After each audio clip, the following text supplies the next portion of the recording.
Vielen Dank.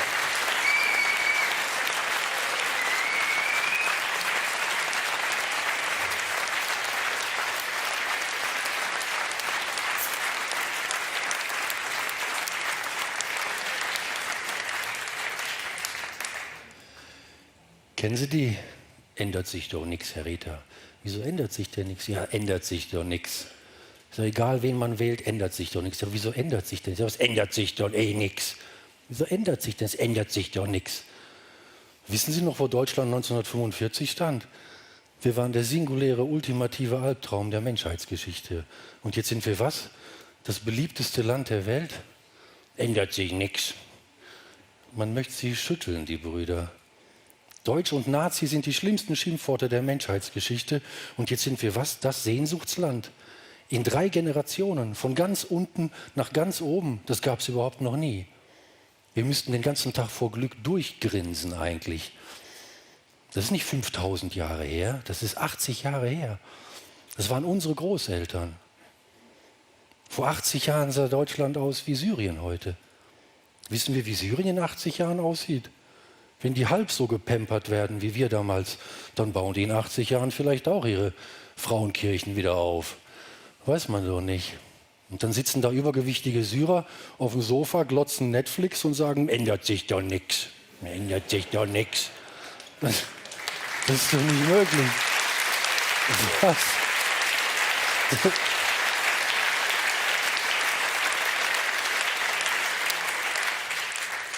Das waren unsere Großeltern. Unsere Großeltern haben aus Familien Lampenschirme gemacht und Seife.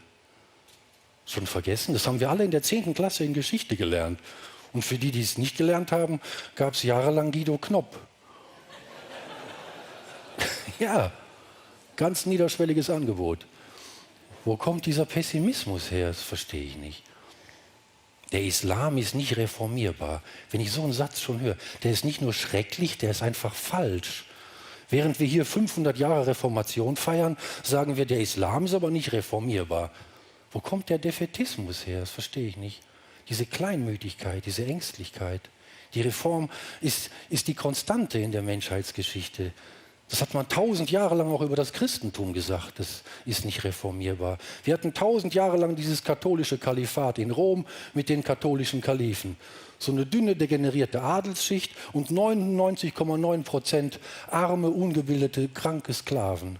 Und die haben 1000 Jahre lang gesagt, das Christentum ist nicht reformierbar. 1000 Jahre war das wie in so eine Angststarre, wie in Aspik, so eine Angstsülze. Das ist nicht reformierbar. Und dann kam Luther und Kant und die ganzen anderen Antisemiten. Na bitte, geht doch. Luther und die Päpste. Also, wirklich wahr. Luther und die Päpste haben alles gehasst, was Jesus geliebt hat. Luther hat die Bauern gehasst und die Schwulen und die Frauen und die Juden und die Behinderten. Luther war ein richtig übler Stinkstiefel, Hater und Troll. Ein richtig übler Wutbürger. Luther würden die heute nicht mal bei Pegida aufnehmen. Keine Chance. Aber als Religionsgründer reicht uns das locker. Da darf man sich nicht wundern, wenn 500 Jahre später wir genau diese Probleme haben. Und man Leuten die Kippa vom Kopf schlägt und Moscheen anzünden möchte. Also ich verstehe diese Engherzigkeit nicht, diesen Pessimismus. Wenn Sie mich fragen, gibt es gar keine lebenden Pessimisten. Oder es gibt nur ganz wenige. Jeder, der morgens aufsteht und sich wäscht, ist schon Optimist. Sonst wird er liegen bleiben. Und am langen Ende streben die Gesellschaften auch immer genau danach. Nach Optimismus, nach Reform, nach Öffnung. Hoffnung ist doch das, was uns vom Tier unterscheidet. Und genau deswegen sitzen wir heute eben nicht mehr in der Höhle, sondern im Theater. Unbewaffnet und mit Krankenversicherung. Und eben nicht in Texas. Bewaffnet und ohne Krankenversicherung. Also, das ist doch der Wahnsinn. Verstehe ich nicht. Das ist nur Schleierheit.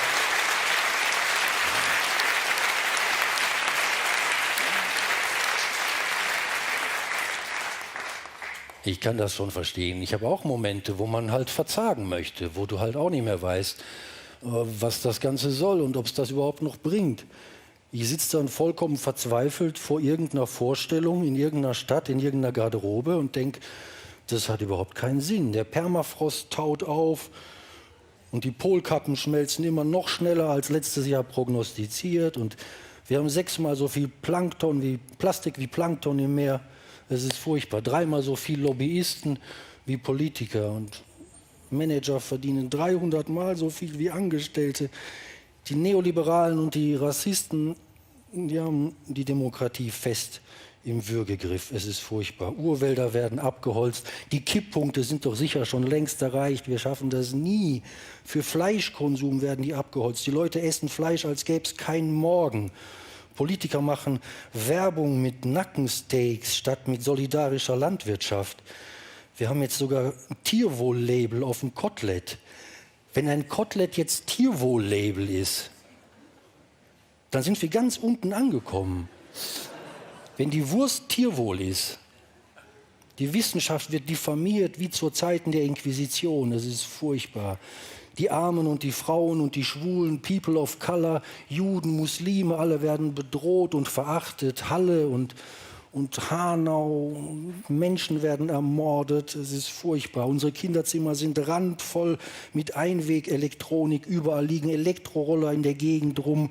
Wir fliegen für 2,50 nach Lissabon übers Wochenende und mit dem Traumschiff in den letzten Fjord. Es ist furchtbar, das ist nie zu schaffen. Kinder werden per Mausklick zu Tode gemobbt mittlerweile. Eltern und Lehrer sind verzweifelt. Jetzt wählen die Leute reflexartig auch noch Faschisten. Das ist furchtbar und ich denke, das geht nicht mehr, es ist vorbei. Und dann sehe ich hier Holocaust-Überlebende, die seit Jahrzehnten von Schule zu Schule fahren und den Kindern und den Enkeln, mittlerweile den Urenkeln der Täter erklären, was damals passiert ist.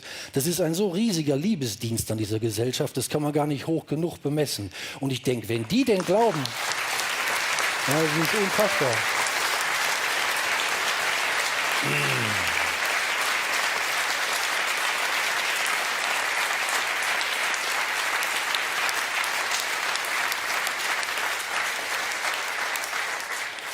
Und ich denke, wenn die den Glauben an diese Gesellschaft noch nicht verloren haben, wer bin ich, dass ich resigniere? Und dann ziehe ich mir meinen Anzug an und gehe auf die Bühne.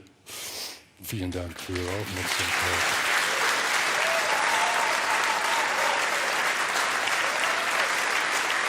Hagen Rehtorn.